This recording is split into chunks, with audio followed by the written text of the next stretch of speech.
Alam ba ninyo na maraming benepisyo ang pagkain ng isda? Ang isda ay mababa sa calories at sa kolesterol.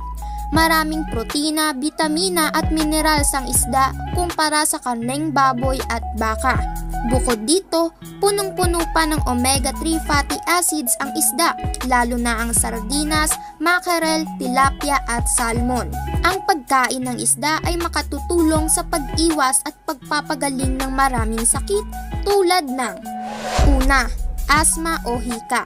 Ang mga batang mahilig sa isda ay mas hindi hinihika. Ikalawa, para sa utak at mata. Ang isda ay sagana sa omega-3 fatty acids na mabuti sa ating utak at retina. Ikatlo, cancer. May tulong ang omega-3 fatty acids sa pag-iwas sa maraming cancer tulad ng cancer sa suso, ovaryo, prostate, bibig at lalamunan. Ikaapat, sakit sa puso. Ayon sa American Heart Association, ang pagkain ng isda ng 3 beses sa isang linggo ay nakababawas sa sakit sa puso, pagbabara ng ugat, abnormal na pagtibok ng puso at mataas na kolesterol.